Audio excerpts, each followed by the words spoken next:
Good morning friends, unique Hindi shorthand में आपका स्वागत है। डिक्टेशन स्टार्ट होगी 5 सेकंड बाद। स्टार्ट। जिस दौर में दुनिया के तमाम देशों सहित भारत में कोरोना विषाणु का संक्रमण और उसके खतरे एक जटिल चुनौती बन चुके हैं, उसमें मुंबई का धारावी इस संकट से कामयाब लड़ाई का आदर्श बनकर सामने आया है। यूँ पिछले साल कोरोना के कहर के दौरान भी सबके लिए यह चौंकाने वाला मामला था कि झुग्गी बस्तियों की घनी रिहाइश वाले इलाके धारावी में स्थितियां कैसे नियंत्रण में रहीं। इस साल जब कोरोना की दूसरी लहर की मार से समूचा देश तबाह है, हर रोज संक्रमितों और मरने वालों की तादाद देश सहित समूची दुनिया के लिए चिंता का मामला बना हुआ है। धारावी ने एक बार फिर यह साबित किया है कि अगर सुचिंतित तरीके से हौसले के साथ हालात का सामना किया जाए तो सबसे मुश्किल चुनौती से भी पार पाया जा सकता है। अंदाज़ा इससे लगाया जा सकता है कि अप्रैल में जहां एक दिन में धारावी में कोविड-19 के मामले करीब 100 तक पहुंच गए थे, वहीं अब पिछले कुछ दिनों से वहां संक्रमण के महज 5 या इससे भी कम नए मामले सामने आ रहे हैं, जब मुंबई में यह आंकड़ा अब भी रोज हजारों में है। इसके अलावा इलाज करा रहे मरीजों की संख्या घटकर 50 हो गई। हालांकि धारावी के बारे में आया ताज़ा आकलन कोई अचानक पैदा हुई परिस्थिति का नतीजा नहीं है।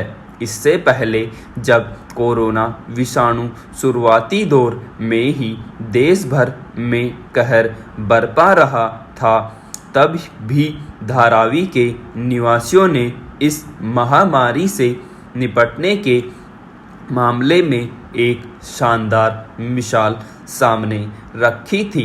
मुंबई में काफ़ी दूर तक फैला और भीड़-भाड़ वाला झुग्गियों का यह कस्बा देश के उन इलाकों में शामिल था जिन पर पिछले साल कोविड-19 का बहुत ज़्यादा कहर बरपा था। लेकिन आज अगर चुनौतियों के बीच धारावी पर सबकी नज़र है तो इसकी वजहें रही हैं।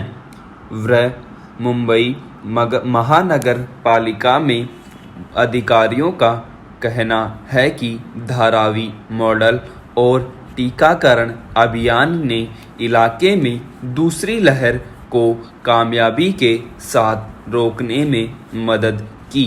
सही है कि टीकाकरण का इसमें एक अहम योगदान रहा, लेकिन इस इलाके के लोगों और प्रशासन ने इस महामारी का सामना करने के लिए जिस स्वरूप में लड़ाई की, उसने सबसे ज़्यादा बड़ी भूमिका निभाई।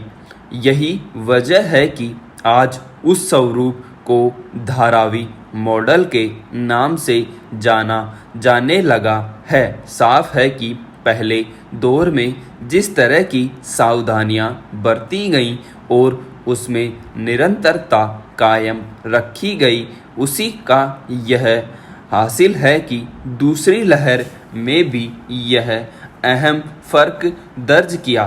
भारतीय अर्थव्यवस्था की दशा को लेकर रिजर्व बैंक ने जो तस्वीर पेश की है वह चिंताजनक है।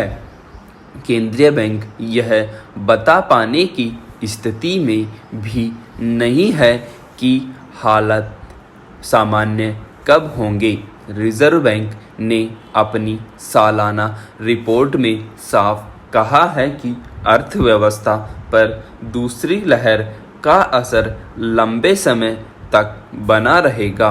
यानी पिछले सवा साल में महामारी की मार से पैदा हालात भी रिजर्व बैंक की आशंकाओं की पुष्टि कर रहे हैं। जाहिर है देश अर्थव्यवस्था के मोर्चे पर अनिश्चितता के भंवर में है। इससे बाहर आना कम बड़ी चुनौती नहीं है। रिजर्व बैंक ने भी इस बात को माना है। देसी विदेशी रेटिंग एजेंसियों, अंतर्राष्ट्रीय मुद्रा कोष और विश्व बैंक तक ने भारत को लेकर आर्थिक वृद्धि के अपने अनुमान कम कर दिए हैं। यह अलग बात है कि सरकार लगातार दावे कर रही है कि अर्थव्यवस्था की बुनियाद मजबूत है, कहती रही है कि संकट तात्कालिक है और जल्दी ही भारत अच्छी वृद्धि दर हासिल करने की स्थिति में आ जाएगा। पर बड़ा सवाल है कि यह होगा कैसे। पिछले 14 महीनों में देश दूसरी बार पूर्णबंदी जैसे हालात झेल रहा है।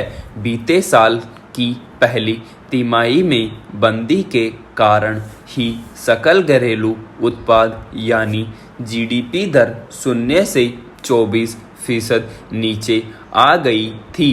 इस बार दूसरी लहर से निपटने के लिए राज्यों ने अपने अपने हिसाब से बंदी और सख्त प्रतिबंध जैसे कदम उठाए। ज़्यादातर राज्यों में 7 हफ्ते से काम धंधे बंद पड़े हैं। ऐसे में इस साल भी अर्थव्यवस्था की हालत क्या रहेगी, इसका अनुमान सहज ही लगाया जा सकता है। पिछले साल छोटे और मझोले उद्योगों के साथ बिजली, सीमेंट, कोयला खनन, उर्वरक, तेल और प्राकृतिक गैस व विनिर्माण जैसे प्रमुख क्षेत्रों का बाजा बच गया था। लेकिन इस बार दूसरी लहर के कारण छोटे और मझोले उद्योग क्षेत्र पर फिर से भारी मार पड़ी। गौरतलब है कि देश में 6 करोड़ 35 लाख MSME हैं। विनिर्माण उत्पादन में इनका हिस्सा 45% है। करीब 12 करोड़ लोगों का रोजगार इनसे जुड़ा है। ज़्यादातर उद्योग पिछले साल की मार से ही नहीं उभर पाए हैं। हालांकि रिजर्व बैंक इन उद्योगों को बिना किसी अड़चन के कर्ज मुहैया कराने के लिए व्यावसायिक बैंकों पर लंबे समय से दबाव बना रहा है। कई रियायतों की घोषणाएं भी की हैं, लेकिन ये सब फलीभूत नहीं हो पा रही हैं। इसमें संदेह नहीं कि जब तक बाजारों से बंदी का दुष्चक्र खत्म नहीं होगा, तब तक उद्योग पूरी ताकत के साथ चालू नहीं हो पाएंगे। अर्थव्यवस्था में जान फूंकने के लिए बेशक रिजर्व बैंक की कोशिशों में कमी नहीं है। केंद्रीय बैंक इस हकीकत से अनजान नहीं है कि जब तक मांग नहीं निकलेगी, खपत नहीं बढ़ेगी और निवेश नहीं होगा, तब तक अर्थव्यवस्था की गाड़ी पटरी पर ला पाना मुमकिन नहीं है। पर वह यह भी समझ रहा है कि ये तीनों ही काम आसान नहीं हैं। करोड़ों लोग रोजगार विहीन हैं। सरकारी कर्मचारियों और संगठित क्षेत्र में काम करने वालों को छोड़ दें तो देश की बड़ी आबादी के पास नियमित आय का कोई जरिया नहीं है। ऐसे में बड़ा सवाल है कि जब लोगों के पास काम ही नहीं होगा तो क्या कमाएंगे और क्या खर्च करेंगे, कैसे मांग, उत्पादन और खपत का चक्र चलेगा।